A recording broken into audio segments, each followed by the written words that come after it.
오늘 우리가 살펴볼 말씀은 우리가 지금 새벽 기도의 시간마다 느헤미야 말씀을 나누고 있잖아요. 생명의 삶의 본문에 따라서 쭉 이어지고 있는데 느헤미야 5장 1절부터 13절까지 말씀을 통해서 함께 은혜를 나누도록 하겠습니다. 지금 이제 모든 성벽이 한꺼번에 중수되고 있는 과정 가운데 있습니다.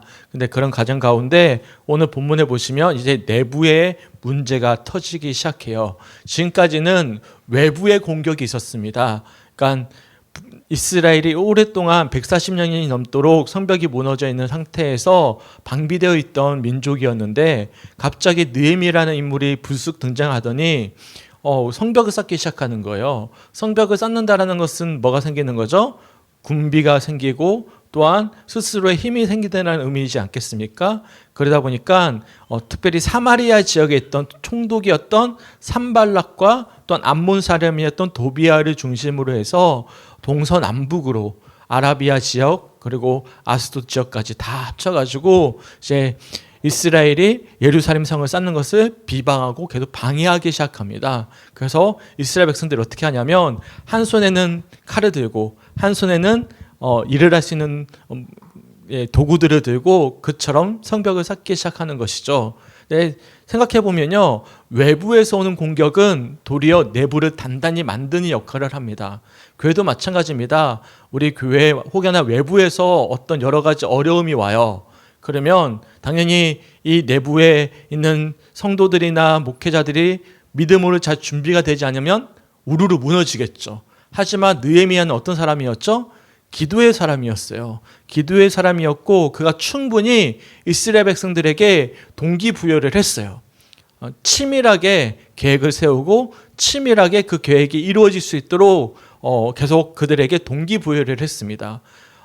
산발락과 도비아가 위협을 가할 때 이스라엘 백성들 중에 그 가까이 있는 사람들이 무서워서 10번이나 찾아와서 우리 두렵다고 이야기를 했거든요. 그때도 이 느헤미야는 두려워하지 말라고 하나님의 손이 일하신다고 제가 말씀드렸지만 느헤미야에서 보면 느헤미야가 하나님을 어떻게 부르냐면 1인치 단수를 더 붙여서 내 하나님이라고 부르거든요. 그러니까 내 하나님이 계시기 때문에 우리 하나님이 지금까지 인도해 주셨기 때문에 두려워하지 말아라 라고 그들에게 알려줍니다. 그랬더니 그들이 다 같이 한 마음이 되어져서 외부의 침입으로부터 막아낼 수가 있었어요. 근데 진짜 무서운 것은요, 사실 외부의 공격이 아닙니다. 진짜 무서운 것은 무엇일까요? 내부의 분열인 것이죠. 내부의 분열이 오늘 본문 말씀에 등장하기 시작합니다. 전형적인 빈익빈 부익부의 현상이 나타나기 시작하고요. 그리고 저 멀리서 왔던 귀족들 그리고 원래 가지고 있던 것들이 많았던 분들을 통해서 어려움들이 계속 이어지게 됩니다. 생각해 보세요. 약 50일밖에 안 걸리지 않았지만 이때가 한참 추수할 때거든요. 추수할 때 제대로 추수를 하지 못하고 뭐라고 있는 거예요? 성벽을 쌓고 있는 거잖아요. 그러다 보니까 자연스럽게 뭐가 이제 추수하기 어려워지죠? 자신들의 밭작물을 제대로 거두기가 어려워져요. 그럼 뭐가 좀 어려워질까요? 살림이 어려워지죠. 돈이 없죠. 이 돈이 없는데 이것을 누구에게 빌리냐면 같이 있던 동족들 중에 귀족에 해당하는 사람들에게 빌렸는데 이것을 약간 고리대금으로 빌려준 것 같아요. 더군다나 지금 이스라엘이 완전히 동접한 게 아닙니다. 페르시아에 종속되어져 있는 상태에 있었어요. 근데 페르시아 왕이 과도한 세금을 책정했는데 그 세금을 내기 위해서는 뭐가 필요한 거예요? 농사를 지어야 되잖아요. 근데 농사를 지어야 될 때 지금 뭐 하고 있죠? 한 손에 칼을 들고 한 손에 도구를 들고 뭐 하고 있는 거예요? 성벽을 쌓고 있잖아요. 그러니까 세금을 낼 때도 어려움이 생기는 것이죠. 이런 물질적인 문제 때문에 내부의 분열이 일어나기 시작합니다. 그 문제를 가지고 느헤미야가 지혜롭게 대처하는 장면들을 우리들이 말씀을 통해서 볼 수가 있는데 참 느헤미야는 대단한 사람인 것 같아요. 오늘 말씀을 통해서 우리가 어떤 부분에 특별히 이 교회 내에 이런 문제들이 일어날 수 있거든요. 그러니까 돈 문제는 아니더라도 여러 가지 어떤 갈등들이 빚어질 수 있단 말이죠. 그럴 때 우리가 어떻게 대응하고 대처해야 될지에 대해서 우리가 살펴볼 수 있는 성주교회 성도들이 되시길 주님의 이름으로 간절히 축원합니다. 아멘. 그 전에 한 가지는 우리가 제가 오늘 그 어디죠? 교학교 예배를 이제 드리려고 갔는데 우리 전도사님이 우리 아이들도 지금 같은 본문을 가지고 큐티를 하고 있거든요. 전도사님이 제 말씀을 준비하셔가지고 아이들에게 전해주더라고요. 근데 제가 새벽 기도회 때 저희 아내랑은 이야기했지만 빠뜨린 부분이 하나 있습니다. 그런데 제가 좀 강렬하게 다가와서 전도사님 괜찮죠? 전도사님 이야기 제가 써먹어도 네. 한번 써먹으려고. 여기 보시면 이제 보이십니까? 지도 한번 봐보세요. 이왕 보게 된 거 나눠드렸는데 아마 보이기 힘들 거예요. 굉장히 글씨가 작아가지고 보일지 모르겠는데 여기 보시면 제일 북쪽 서쪽에 보시면 양문이라고 보이십니까? 양문? 찾으면 눈이 진짜 좋으신 겁니다. 아직 눈이 살아계신 거예요. 보이십니까? 양문이 보이시죠? 이 양문부터 시작해서 어떻게 이제 성벽이 쌓아가기 시작하냐면 이제 서쪽 방향으로 쭉 내려가게 됩니다. 서쪽 방향으로 쭉 내려가서 저 남쪽 끝에 보면 본문이라고 있습니다. 본문. 분문이에요, 분문. 네, 분문이라고 있습니다. 네, 감사합니다. 네, 저도 눈이 안 좋네요. 분문. 큰일 났네. 네, 분문까지 가는 게 우리가 저번 한 시간에 배웠던 말씀이고요. 그 다음에 분문부터 시작해서 다시금 어디로 이어지냐면 양문으로 이어지게 되는 것이죠. 그러니까 결국에는 어디가 중요한 거예요? 양문이 중요한 거예요. 대제사장 엘리야십이 첫 번째로 양문부터 쌓기 시작하면서 성벽 쌓기를 시작해서 한 바퀴 쭉 두르는데 이 두르면서 끝까지 이제는 어디까지 또 와서 완성이 되는 거죠? 양문으로 와서 끝나는 거예요. 그러면 양문이 뭘까요? 우리 아이들은 한 번에 맞췄습니다. 양문은 뭐죠? 양문. 제사장이 다니? 제사장 문이겠지. 그럼 왜 하필 양문이라고 그랬을까요? 네. 양이 다니니까 양문이죠. 양이 왜 다니죠? 네, 제물로. 제사를 드리기 위해서 다니는 거예요. 그러니까 생각해보면 저도 이제 이번에 배운 부분 중에 하나인데 제 묵상 중에 도움이 됐어요. 뭐냐면 제 첫 번째로 이 성벽을 쌓으면서 제일 처음에 중수를 한 게 뭐죠? 양문입니다. 양문을 중수했다라는 것은 뭐가 회복되고 있다라는 것을 뜻하는 거죠. 예배죠. 뭐가 들어가기 때문에 제사물이 들어가는 양이 들어가는 문이기 때문에 그래서 이 성벽 쌓는 모든 과정들 가운데 이제 예배가 회복되는 것이 첫 출발이었고 그것이 중심이었다는 사실을 우리들이 말씀을 통해서 살펴볼 수가 있어요. 더군다나 성벽 쌓는 것이 왜 중요할까요? 이것도 되게 재밌었어요. 전도사님 건데 제가 또 따라해 볼게요. 손 한번 들어보세요. 그리고 여기 한번 쳐보세요. 치면 내 안에 있는 오장육부를 뭐가 지금 막아주고 있죠? 갈비뼈. 네, 갈비뼈. 만약 갈비뼈가 없어. 그럼 어떻게 될까요? 네, 오장육부를 바로 직격이 돼가지고 죽겠죠. 네, 갈비뼈 부러지면 뭐예요? 아파요. 아프죠. 아프긴 아픈데 이 갈비뼈는 다시 뭐 하면 돼요? 다시 회복할 수 있잖아요. 네, 시간이 지나면 저절로 아물거든요. 기부스도 안 돼요. 그냥 시간이 지나면 다 없어져요. 근데 마찬가지예요. 성벽이라는 것이 그만큼 제일 중요한 부위를 막아주는 거라는 것이죠. 그러니까 역시 귀학교 선생님은 그렇게 비유를 하시구나 싶어가지고 아이들이 막 재밌게 막 이게 치던데 네 마찬가지입니다. 중요한 것은 뭐죠? 이제 예배가 회복되고 있다라는 것 그리고 이것을 지키기 위해서 성벽을 쌓는 것이 얼마나 중요한지 이 양문으로부터 시작해서 양문으로 끝난다라는 것이 그런 의미를 담고 있구나라는 것을 우리들이 알 수가 있습니다. 이제 번외로 제가 아침에 새벽 교학교 예배를 드리다가 같은 본문 말씀을 하시는데 인상에 남아서 제가 잠깐 소개해 드렸습니다. 그리고 이 지도는 보시면 아시겠지만 두 가지 의미가 있습니다. 이렇게 보면 쭉 둘려가지고 검게 돼 있는 부분 있잖아요. 제 첫 번째 보시면 원래 처음에 다윗이 처음 왕이 될 시대에는 검은색으로 조그맣게 보이죠. 이게 성벽 이스라엘 지역의 전부였습니다. 근데 솔로몬 시대에 커졌죠. 그리고 히스기야 왕 시대에 수로를 파면서 굉장히 이스라엘 예루살렘 영토를 넓혔습니다. 그래서 되게 넓어졌습니다. 근데 그때 얼마 지나지 않아 멸망당했잖아요. 그러자 이제 느헤미야가 다시금 성벽을 쌓기 시작했던 게 어디랑 비슷하죠?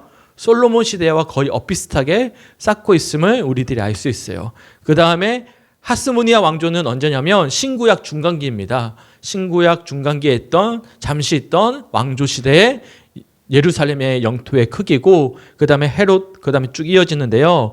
참고하시면 돼요. 참고하시고요. 그리고 이 지금 검은색 테두리 옆에 보면 지도가 있죠. 이거는 뭐냐면 현재 예루살렘의 지도입니다. 현재 예루살렘의 지도고, 지금 느헤미야가 이렇게 성벽을 건축했구나라는 것을 이 그림으로 보면 이제 말씀 보기에 조금 수월할 수 있어서 새벽기도에 못 오시는 분들이 많이 계시니까 제가 드렸습니다. 이런 자료들은 가지고 있으면 도움이 되니까요. 말씀 보실 때 보관해 두셨다가 다음에 필요할 때 꺼내서 참고하시면 될 것 같습니다. 여하튼 오늘 주제는 아닌데 제가 잠깐 이 지도를 소개해 드렸습니다. 우선 오늘 본문 1절 말씀해 보시면 이제 외부의 공격을 믿음으로 잘 이겨냈던 이스라엘 백성들의 내부에 어떤 문제가 생겼음을 알 수가 있는데, 우리가 1절 말씀 함께 읽어봤으면 좋겠어요. 시작. 그때 백성들이 그들의 아내와 함께 크게 부르짖어 그들의 형제인 유다 사람들을 원망하는데, 그러니까 이 사람들은 어떤 사람들이냐면 원래 남겨진 백성들이었습니다. 원래 이스라엘에 어떤 사람들만 남겨졌죠? 겨우 이제 농사나 지을 수 있는 그런 신분이 조금 천한 분들만 좀 남겨져 있었단 말이죠. 근데 귀환한 사람들은 어떤 사람들이에요? 귀족들이었어요. 원래 귀족들이고 똑 부러진 사람들만 흔히 말하면 장로님처럼 데려갔단 말이죠. 근데 그 사람들이 다시 귀환을 했어요. 귀환을 할 때 그냥 귀환을 했을까요? 사실 그 이스라엘 사람들이 귀환하는 것 자체가 믿음입니다. 왜냐하면 이미 바벨론 지역에서 뿌리를 잡았어요. 그러니까 그들이 어디에 갇혀 산 게 아니라 그들이 바벨론 지역에서 특별히 생활할 수 있도록 사실 자유가 어느 정도는 주어졌거든요. 바벨론이 가장 강력한 그런 어떤 페르시아 그 지역이 가장 당시에는 강대국이었기 때문에 지금으로 치면 서울이에요. 아무래도 서울에서 사는 사람들이 지방에 사는 사람들보다 벌이가 좋아요, 나빠요? 벌이가 좋을 수밖에 없죠. 벌이가 좋은 사람들이 귀환을 한 거예요. 귀환한 것만 해도 사실 대단한 거예요. 저 같으면 지금으로 치면 제일 동부처럼 그냥 원래 삶이 터전이 있으니까 그냥 남아있을 수도 있는 거예요. 남아있을 수도 있는데도 불구하고 믿음을 가지고 그들이 되돌아왔단 말이죠. 근데 문제는 뭐냐면 원래 남겨졌던 천한 신분이었던 이스라엘 백성들과 귀환한 사람들의 수준 차이가 생겨버린 거예요. 어떤 수준 차이가 있냐면 삶의 질에 대한 수준 차이가 생기기 시작했던 것이죠. 그런 문제들 속에서 이제 어려움이 닥쳐왔어요. 어떤 어려움이 닥쳐왔냐면 3절 말씀 보십시오. 3절 한번 읽어볼게요. 시작. 포도원과 집이라도 저장 잡히고 이 흉년의 곡식을 어찌하고. 아무래도 지금 성벽을 쌓는데 제대로 된 농사를 짓지 못하고 있는데 뭐까지 와버린 것입니까? 흉년까지 와버린 거예요. 흉년까지 와버리니까 어떤 문제가 이제 불거지기 시작해요? 식량 문제가 이제 불거지기 시작합니다. 자, 어려워지면 지금도 우리가 경제가 굉장히 어렵잖아요. 그러면 누가 제일 어려울까요? 저 되게 어려워요. 가난하니까. 저 가난하니까 어렵습니다. 당연히 가난한 사람부터 어려울 수밖에 없어요. 그러니까 불만이 터져 나오기 시작한 것이죠. 우리에게 먹을 것이 없다. 2절 말씀 보십시오. 어떤 사람은 말하기를 우리와 우리 자녀가 많으니 양식을 얻어먹고 살아야 하겠다 하고. 그러니까 양식을 얻어서 먹어야만 생존할 수 있을 만큼 지금 형편이 너무나 어려워진 거예요. 그러자 그들이 어떻게 하냐면 3절 말씀 보십시오. 어떤 사람은 말하기를 우리가 밭과 포도원과 집이라도 저당을 잡혔다라고 말씀하고 있습니다. 이거는 율법에 어긋난 거예요. 이스라엘 율법은요, 자신의 집과 자신의 어떤 영토를 절대 누군가에게 저당을 잡히거나 줘서는 안 됩니다. 이거는 레위기 율법에도 나와 있는 문제예요. 그래서 슬로보니아 딸들 혹시 기억나십니까?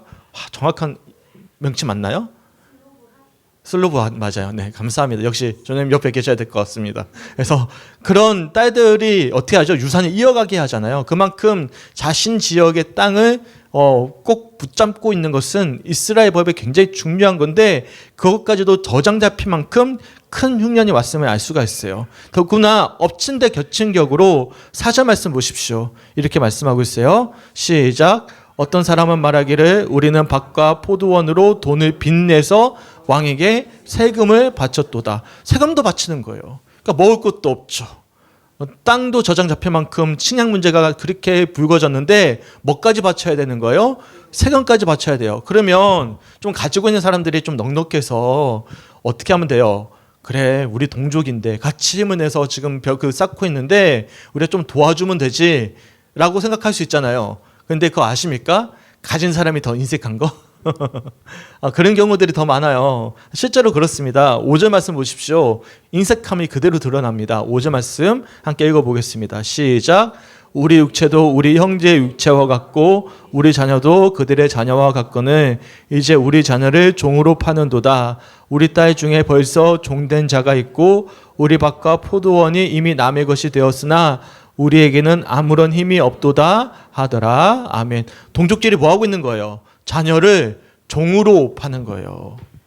좀 도와주면 되는데 도리어 고리대금을 하기 시작합니다. 가지고 있는 돈을 가지고 빌려주고 고리대금을 하기 시작하면서 이게 도저히 답이 없으니까 어떻게 하죠? 자녀를 종으로 팔고 팔린 사람도 있는 거예요. 심지어는 율법을 어겨서 땅까지도 넘어간 사람들이 있는 것입니다. 이게 세상 사람이에요. 믿는 사람들 중에서도 은혜가 없는 사람들, 그런 사람들은요, 피 한 방울 없습니다. 찔러도 피 한 방울 안 나오는 거예요. 얼마나 인색한지 몰라요. 그러니까 우리가 잊지 말아야 될 것은 무엇이죠? 하나님의 은혜와 사랑은 값없이 우리에게 주신 거라는 사실을 기억하셔야 됩니다. 그러니까 우리에게 주어진 물질은 내 겁니까? No. 따라해볼까요? 청지기. 네, 우리는 청지기의 직분을 맡은 자입니다. 믿으십니까? 하나님이 많이 주셨으면 그만큼 더 많은 책임감을 물으실 거예요. 우리에게는 청지기의 직분이 있는 거예요. 내 돈은 내 돈이 사실 아닌 거죠. 우리 교회 돈도 우리 교회 돈입니까? 하나님이 맡겨주신 거죠. 그런데 감사하게도 우리 성도님들은 너무나 성숙하셔서 우리에게 맡겨주신 청지기의 직분을 흘려보는 데 아까워하지 않으시고 네, 충분히 그것을 감내하시는 부분에 제가 이번에 너무나 감사했어요. 특별히 이번에 구곡교회 갔잖아요. 사실 일주일치 교회 헌금 전체를 그 11조 포함된 거거든요. 그걸 흘려보내면 부담이 돼야 안 돼요? 네, 돼요.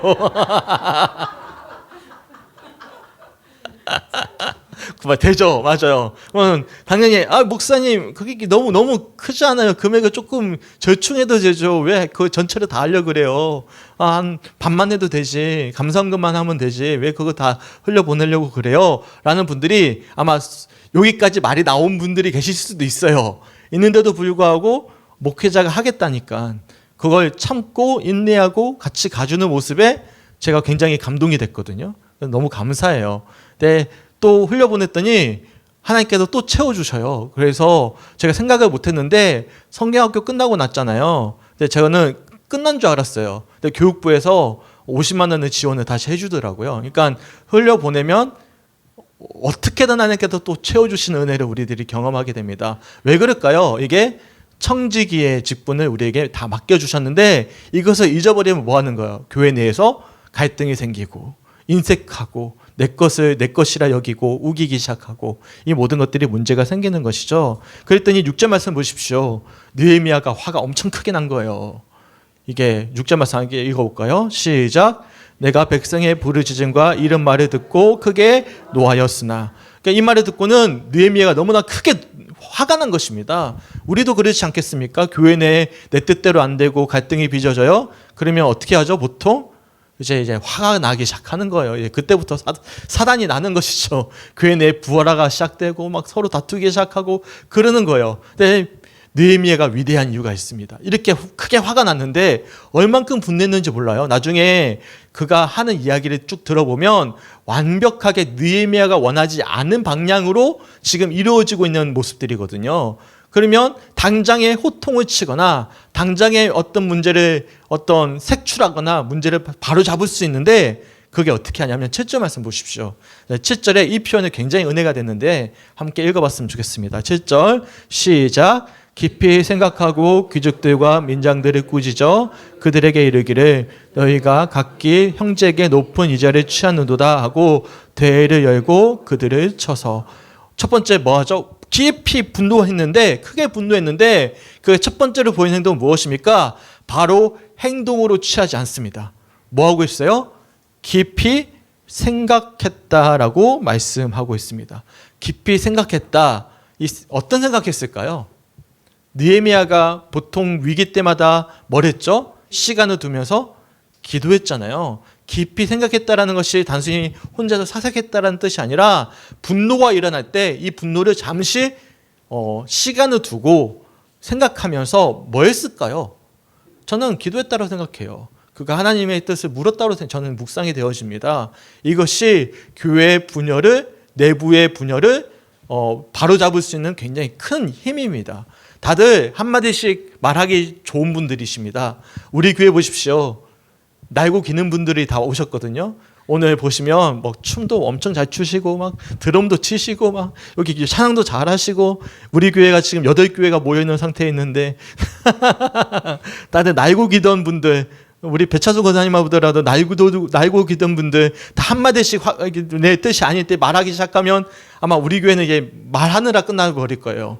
근데 그때 우리가 뭐 하는 거예요? 내 마음에 들지 않을 때, 뭔가 문제가 생길 때 뭐 하는 거예요? 내가 먼저 말 한마디를 하기 전에 뭐 하는 거예요? 깊이 생각하는 거예요. 깊이 생각하면서 뭐 하는 거죠? 기도하는 거예요. 하나님의 뜻을 묻는 것입니다. 그리고 나서 개인적인 사적인 감정으로 이것을 취하지 않습니다. 뭐 해버리는 거예요? 온 이스라엘 백성들 다 한 자리에 모게 합니다. 그리고 공개 석상에서 이제 공개적인 문제로 끌고 가는 것입니다. 그러니까 사적인 감정을 사적인 감정으로 풀어내지 않는 거예요. 분명히 사적인 감정이 있죠. 자기 뜻을 안 따르는 사람들이 있으니까. 그럼 우리는 보통 어떻게 하죠? 사적인 감정이 공적인 일을 넘어서 먼저 그 화가 토해질 때가 있단 말이죠. 근데 이 느헤미야가 어떻게 하냐면 이 사적으로 분노가 나는 문제를 공적인 문제를 가져와서 아예 이스라엘 백성들을 다 모아두고 대회를 열어버립니다.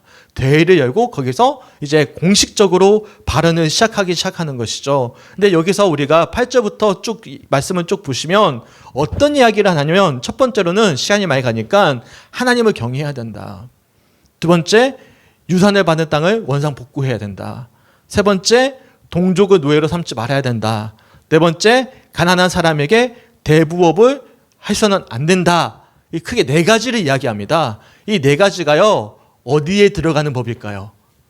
레위기 성별법에 들어가는 거예요. 그러니까 레위기 성별법과 희년 규정에 들어가는 것들입니다. 그러니까 느헤미야가 하고 있는 이야기는 자기의 사적 감정을 가지고 막 토로하는 게 아니라 뭘 들음인 거죠? 예, 말씀 들음인 거예요. 말씀 가지고 우리가 살아야 된다. 말씀에 봐라. 말씀에서는 하나님을 경외해야 되고 유산을 받은 땅을 원상 복귀시켜야 되고 동족을 노예로 삼아서는 안 되고 가난한 사람들에게 고리대금을 해서는 안 된다. 이게 나와 있지 않느냐. 이것을 우리가 돌이키자라고 뭘 들음인 거예요. 사적인 분노를 들음인 게 아니라 교회 내의 분열을 깊이 생각하고 기도한 후에 말씀을 근거로 해서 이 문제를 해결하고 있다는 사실이죠. 더군다나 10절 말씀 보십시오. 10절 말씀이 굉장히 은혜가 됐는데요. 10절 말씀 함께 읽어봤으면 좋겠습니다. 시작. 나와 내 형제와 종자들도 역시 돈과 양식을 백성에게 구워 주었거니와 우리가 그 이자 받기를 그치자. 여기 누가 등장하죠? 나, 형제, 내 형제, 종자들. 느헤미야도 귀족이죠. 사실 포로 귀환, 그것도 제일 마지막에 포로 귀환한 사람이지 않겠습니까? 그러니까 돌아봤더니 느헤미야가 자신의 잘못을 스스로 인정하는 거예요. 나도 그랬구나. 내가 너희들을 공감해 주지 못했구나 라고 공식 석상에서 자신의 잘못을 밝히고 있는 모습입니다. 저는 거기서 힘이 생겼다고 생각해요. 만약 느헤미야가 쏙 빠졌어요. 나는 빠지고 내 문제는 빠지고 다른 어떤 사람들만 막 견책을 하고 있어요. 그러면 아마 반응들이 막 수근수근 일어나기 시작했을 거예요. 아, 그래도 너무하지 않느냐고. 우리를 이렇게 민망하게 해도 되느냐고. 근데 느헤미야가 도리어 앞장서서 내가, 내 형제와 내 종자들도 그랬다. 사실 이게 짧은 구절이지만 사과한 거예요. 이자밖에 그만하겠다. 우리가 잘못했다. 라고 공식적으로 이야기하는 게 쉬운 일일까요? 어려운 일이에요. 근데 이것은 누가 가능한 일이죠? 은혜 받은 사람, 기도하는 사람, 말씀의 중심에 서 있는 사람은 자기 객관화가 됩니다. 이게 정말 중요해요. 그러니까 우리가 신앙생활을 할 때 제일 어려운 게 뭔지 아십니까? 따라해볼까요? 자기 객관화. 네, 자기 객관화 되게 어렵습니다. 네, 어떤 사람은 자기 객관화가 되죠? 은혜 받은 사람, 말씀을 보는 사람, 기도하는 사람은 하나님 앞에서 누가 보이죠? 아유, 서장로가 진짜 그랬구나. 그게 보이는 게 아니에요. 혹여나 그게 있더라도 뭐가 먼저 보입니까? 저가 먼저 보이는 거예요. 자기 객관화가 됩니다. 근데 은혜 없는 사람들은요, 자기 객관화가 안 돼요. 그러니까 교회 내 내부 문제가 생기면 어떻게 하죠? 야, 네가 잘했냐, 너가 잘했냐, 이렇게 손가락질하고 자기 이야기는 아무도 말 안 해요. 자기는 100% 다 옳아. 그렇게 돼버리는 것이죠. 근데 느헤미야는 어떤 사람이죠? 깊이 생각하고 말씀을 근거로 이야기하고 기도하는 사람이잖아요. 자기 객관화가 되어 있는 거예요. 그러니까 어떻게 하고 있는 것입니까? 자기의 잘못을 공식석상에서 자기 형제들까지 함께 잘못했다. 우리도 받았다. 라고 이야기하니까 이어지는 11절 말씀 보십시오. 이게 확장됩니다. 이게 선한 영향력이라고 할 수 있어요.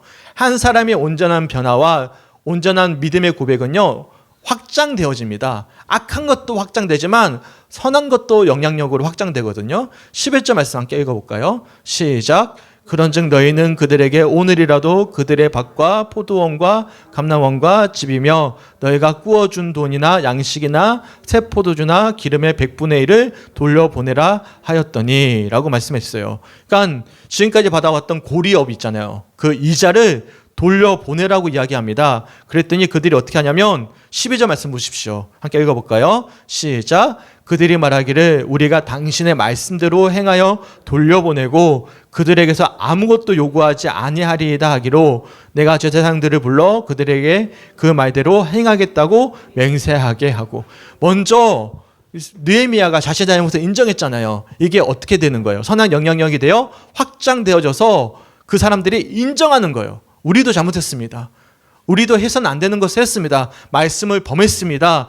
레위기의 율법을 범했습니다. 인정하고 함께 그 문제를 해결해 나가는 모습을 볼 수가 있는 것입니다. 놀랍지 않습니까? 그러니까 교회 문제는요, 결국에는 누구의 문제죠? 목사의 문제고 장로의 문제고 리더의 문제입니다. 리더가 바로 서 있을 때 이 문제는 어떤 문제가 오더라도 해결이 가능합니다. 문제없는 교회 없습니다. 항상 문제는 터집니다. 외부에서도 오고요. 내부에서도 문제가 생깁니다. 희망을 가지지 마십시오. 우리 교회는 너무나 아름다운 교회여서 아무 문제 없을 것이다. 아니요. 사람이 사는 곳은 언제든지 문제는 터질 수 있습니다. 문제는 문제가 아니라 문제를 어떻게 해결하는지가 문제예요. 무슨 말씀인지 이해가십니까? 어떻게 문제를 해결해야 됩니까? 오늘 말씀이 우리들에게 큰 도전이 되는 거예요. 그러면 직분자들이 먼저 목회자가 뭐 해야 되는 거예요? 깊이 생각하고 깨어 있어야 되고 기도해야 되고 말씀대로 서 있어야만 하는 것입니다. 그리고 잘못한 것이 있으면 먼저 목회자부터 장로부터 먼저 자신의 잘못을 인정할 수 있어야 되는 것입니다. 그러면 교회는 화합이 됩니다. 그렇지 않으니까 문제가 생기는 거예요. 대부분 교회 문제 성도들이 싸워서 문제가 됩니까? 우리나라 한국교회 보면 다 목사 장로 싸워서 그래요. 목사들끼리 싸우고 장로끼리 싸우고 그러니까 문제가 되는 거예요. 이 착한 성도들 무슨 죄입니까? 성도들은 이렇게 착한데 위에 있는 리더들이 너 잘났느냐 나 잘났느냐 하면서 싸우다 보니까 문제가 생기는 거예요. 이번에 제가 화딱지가 난 뉴스가 하나 있었는데 저기 성남에 한 교회가 있는데요. 감리교 목사인데 성추행도 했고 헌금도 유행했고 그리고 설교도 표절했단 말이죠. 근데 목사가 목사 편을 들어준 거예요. 그래서 종교 재판에서 무죄 선언을 해버린 거죠. 그러니까 내가 보고 화딱지가 나가지고 이러니까 교회가 정화가 안 된다고. 잘못한 거 있으면 잘못했다고 스스로 인정을 하고 물러나든지 아니면 철저하게 성도들 앞에서 회개를 하든지 아니면 정말로 돌이키든지 그러면 이 문제가 끝날 텐데 이게 문제를 덮어버리는 거예요. 제가 보다가 화딱지가 나가지고 이 감리교거든요. 네, 감리교거든요. 감리교 문제예요. 감리교가 더 그래요. 감리교가 목사 편이 들어가지고 목사가 잘못해도 목사가 스스로 다 정치질을 해가지고 서로 감싸주는 거죠. 그러니까 교회가 화평합니까? 세상 다른 데로 왔을 때 교회가 아름다운 곳입니까? 아니잖아요. 그럼 누구 문제예요? 먼저 믿는 자들의 문제입니다. 그래서 먼저 믿는 자가 나중 되고 나중 믿는 자가 먼저 되는 말씀이 틀린 말씀이 아닐 수도 있다는 사실을 기억하셔야 됩니다. 우리가 오늘 주시는 말씀을 통해서 조금 세긴 했지만 느헤미야와 같은 믿음의 태도를 가질 수 있는 우리 성주교회 성도들이 되시길 주님의 이름으로 간절히 축원합니다. 아멘. 그러기 위해선 기도해 주셔야 돼요. 첫째로는 이 교회의 리더가 정신 차릴 수 있도록 저를 위해서 기도해 주셔야 되는 거예요.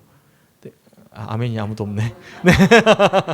큰일 났다 이제 우리 교회. 저를 위해서 기도해 주셔야 됩니다. 아멘. 네. 그리고 세 분의 장로님, 우리 서정탁 장로님, 하성탁 장로님, 김유찬 장로님을 위해서 기도해 주셔야 됩니다. 아멘. 그리고 우리 박성희 집사님 위해서도 기도해 주셔야 됩니다. 아멘. 갑자기 왜 싫다고 가세요? 네, 제 마음입니다. 네. 제 마음이라고. 기도해 주셔야 됩니다. 맡은 역할이 얼마나 큰데. 그리고 우리 전도사님을 위해서 기도해 주셔야 됩니다. 네, 우리 모두를 위해서 기도해 주셔야 됩니다. 믿으십니까? 기도해 줄 수 있는 우리 성주교회 성도들이 되었으면 좋겠습니다. 마지막 13절 말씀 한번 읽어볼까요? 13절 시작. 이르기를 이 말대로 행하지 아니하는 자는 모두 하나님이 또한 이와 같이 그 집과 산업에서 털어버리실지니 그는 곧 이렇게 털려서 빈손이 될지로다 하며 회중이 다 아멘하고 여호와를 찬송하고 백성들이 그 말한 대로 행하였느니라. 아멘. 옷자락을 털었다. 내 옷자락을. 누구 옷자락? 내 옷자락을 털어버렸다라는 것은 뭘 의미할까요? 이대로 행하지 않으면 이처럼 털려버릴 것이다라는 상징적인 표현을 보여주고 있는데 이것은 누구의 각오의 다짐일까요? 너희 잘못하면 그렇게 된다라고 저주한 게 아닙니다. 저는 이것을 어떻게 봤죠? 지금 누가 먼저 자신의 잘못을 고백했습니까? 느헤미야가 자신이 먼저 고백했잖아요. 이것은 자기 자신에 대한 의지적인 결단이라고 생각합니다. 저는 그렇게 묵상이 되어졌어요. 아, 느헤미야가 스스로 옷을 트면서 내가 먼저 이런 처지가 될 것이다. 너희도 마찬가지겠지만 그랬더니 회중들이 어떻게 합니까? 모두 다 아멘하고 누구를 찬송하기 시작하죠? 문제가 해결이 된 거예요. 여호와를 찬송하고 그 말한 대로 행했다라고 말씀하고 있는 것입니다. 아름답게 내부의 문제가 해결되어졌음을 우리들이 말씀을 통해서 묵상해 볼 수가 있는 것이죠. 이처럼 오늘 주의 말씀이에요. 느헤미야 5장 1절부터 13절까지 말씀 참 귀한 말씀이에요. 제가 5회회 때는 좀 말씀을 짧게 하겠다 그랬는데 오늘 말씀은 사실 조금 설명이 좀 충분히 필요하기도 하고 실제적으로 우리 교회에도 필요한 문제고 또한 앞으로 우리들이 마주할 수 있는 당면한 과제가 될 수 있는 말씀이거든요. 그래서 제가 조금 자세하게 말씀을 드렸습니다. 오늘 말씀 개별로 읽어보시면서 제일 좋은 것은 문제가 안 생기는 거죠. 하지만 문제는 생기기 마련입니다. 그럴 때 우리는 항상 뭐 해야 되는 거죠? 깊이 생각하셔야 됩니다. 깨어 기도 또한 뭘 근거로 이야기해야 되는 거죠? 말씀을 근거로 이야기해야 되고 누가 먼저 회개를 해야 되죠? 네, 지도자, 본인부터 회개해야 된다는 사실, 이 사실을 우리가 기억하면서 오늘 말씀이 우리 성주교회 성도들에게 귀한 도전과 은혜의 말씀이 되시길 주님의 이름으로 간절히 축원합니다. 아멘. 함께 찬양했으면 좋겠습니다. 찬송가 462장입니다. 찬송가 462장 함께 부르시고 오늘 주신 말씀 붙잡고 같이 기도했으면 좋겠습니다.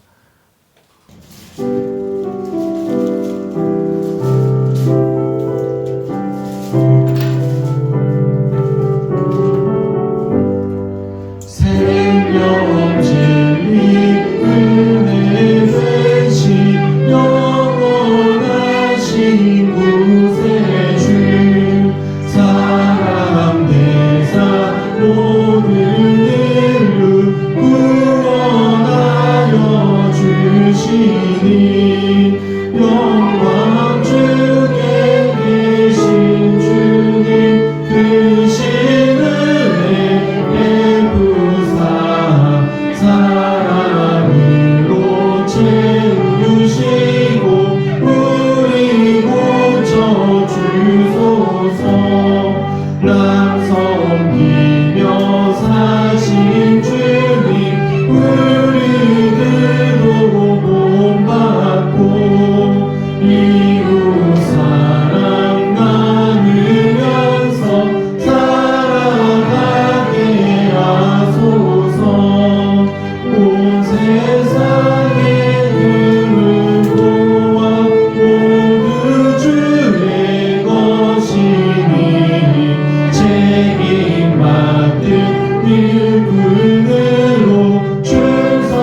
네, 먼저 기도하기 전에 혹시 이 찬양 아십니까? 저 오늘 처음 불러봤거든요.